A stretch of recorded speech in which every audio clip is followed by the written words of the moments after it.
যদি জাহাপনা কানে যায় তাহলে কেমন জানো কি হবে? ওই বরের ছেলের জন্য তোমাকে আমাকে মরতে হবে। তাহলে ঠিক আছে, প্রেম ভালোবাসা কোনো অপরাধের নয়। আমার কাশেম কোনো অন্যায় করেনি, শুধু ভালোবেসেছে। আর তুমি বলছো পরের ছেলে, তাই না? একদিন তুমি বলেছিলে না আমি যেন কোনোদিন ওকে পর করে না দেখি। এই সরকার, আমি তো সারাটি জীবন মায়ের সবটুকু ভালোবাসাকে দিয়েছি। আর আজ বলছো ও পরের ছেলে, তাই না? কিন্তু না, যদি হয় কাশেম একা নয়, আমরা সবাই একসঙ্গে মরবো।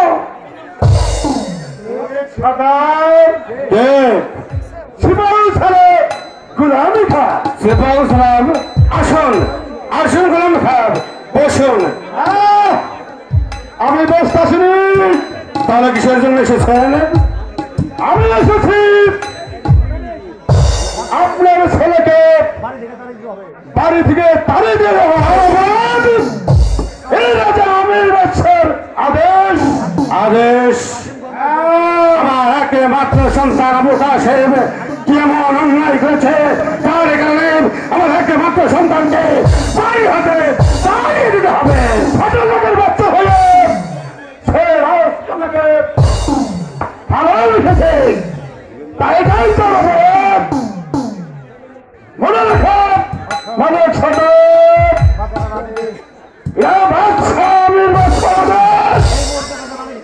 এই মুহূর্তে তাকে বাড়ি থেকে তুমি তাড়িয়ে দেবে, তাহলে এর পরিণাম যে কত ভয়াবহ হবে তা তুমি বুঝতে পারবে। কিছু হয়নি। উজির আজম বলছেন। কি যেন উজির আজম বলছে, বলুন আপা। আবু কাশেম, এই কথা আমাকে শুনতে হবে না, তুমি খেয়ে দে বিশ্রাম করে দিয়ে। ঠিক আছে আব্বা, আমি যান। মা আমাকে খেতে দাও। ঠিক আছে, চলো আমি তোমাকে খেতে দেব। জানো মা, আমি যদি পরীক্ষায় পাস করতে পারি তোমাকে দেব নতুন শাড়ি, আর বাবাকে দেব নতুন পাঞ্জাবি আর পায়জামা। দুষ্টু ছেলে, তুমি টাকা পাবি কোথায়? কেন আমার বাবা মাকে দেবে? কাশিম, বলো মা। খোকা আমার, আমার তো কোনো কিছু চাই না বাবা। তুমি লেখাপড়া শিখে অনেক বড় হবে, মানুষের মতো মানুষ হবে। আর আমি যেদিন এই পৃথিবী থেকে শেষ নিঃশ্বাস ত্যাগ করব, সেদিন বাঁশের দোলায় করে তুমি আমাকে কবরে নিয়ে শুয়ে দেবে। আর আমার কবরে দেবে এক মুঠো মাটি, সেটাই হবে আমার মাতৃ জীবনের পরম পাওয়া। আমি যে আরই কিছু চাই না বাবা। চলো উজির সাহেব, আসুন আমাদের বাড়িতে কিছু শাক ভাত খাবে। না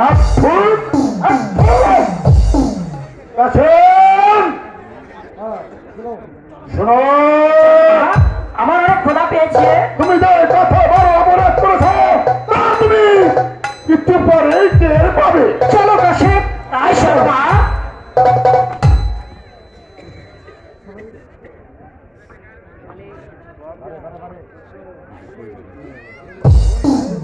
শুনুন উজির আজম গোলাম খাঁ, একটি কথা মনে রাখবেন। কাশেমকে হয়তো আমি গর্ভে ধারণ করিনি, কিন্তু ছোট্টবেলা থেকে মায়ের সবটুকু ভালোবাসা তাকে উজাড় করে দিয়েছি। আপনার ওই বেঈমান বাদশার আদেশ আপনি অবনত মস্তকে পালন করতে পারেন, কিন্তু আমি তা উপায়ে মারিয়ে যাব। আরো মনে রাখবেন, এ ধরনের মনোবাঞ্ছা নিয়ে আর যদি কোনোদিন আমার বাড়িতে আসেন, তাহলে আমি বাধ্য হব আপনাকে কুকুরের মতো জোর করে তাড়িয়ে দিতে। কথাটা মনে রাখলে আমি খুশি হব। আশা করি আমার কথাটা আপনার মনে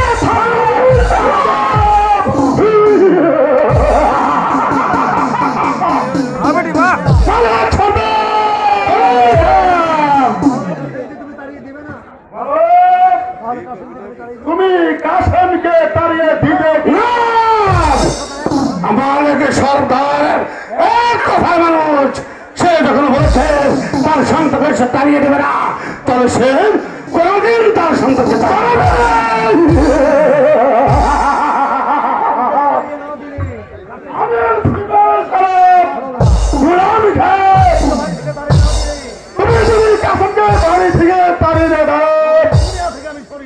ওকে আমি দুনিয়ার বুক থেকে চিরদিনের মতো সরকারের বাড়িতে দাঁড়িয়ে এত বড় কথা বলছে, তোমার হুদ্দাকে বলবো না। যাও যাও, এই মুহূর্তে যাও, বাদশাহকে কি বলবে কেমন ভাবে এই মালিকের সরকার ওই আড়াই ঘোড়া যুদ্ধ করে তাকে এই রাজ সিংহাসনে বসিয়েছিল, তেমনি ভাবে মালিক সরকার পুনরায় আবার যুদ্ধ ঘোষণা করবে। তারপর তাকে ওই রাজ সিংহাসন থেকে নামিয়ে আমার একমাত্র পুত্র আবু কাসেমকে ওই রাজ সিংহাসনে বসাবে।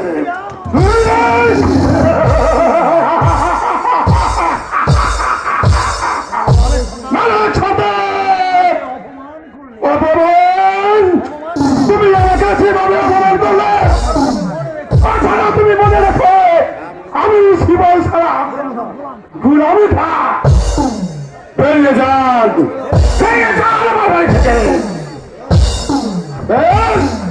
তাহলে যাচ্ছি, আমি আবার আসবো। আমার এই অপমানের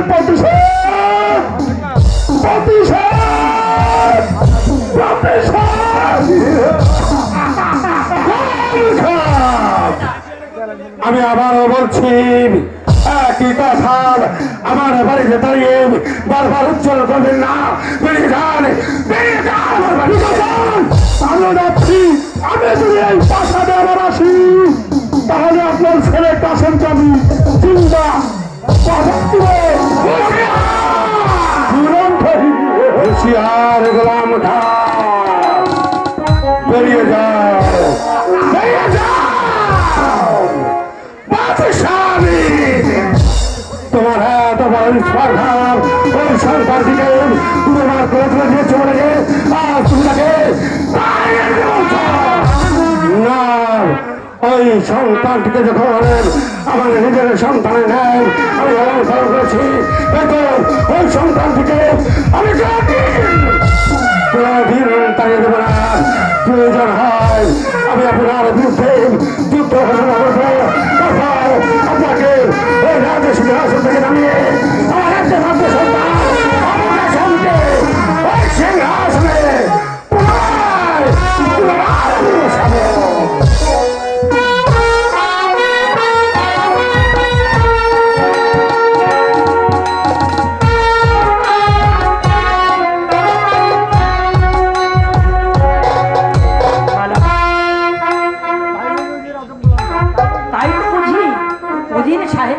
আমাদের বাড়িতে এসেছে। হ্যাঁ, তোরা অনুমান সত্য। তাই যদি হয় তাহলে তোমাকে ছেড়ে আমি অনেক দূরে চলে যাব।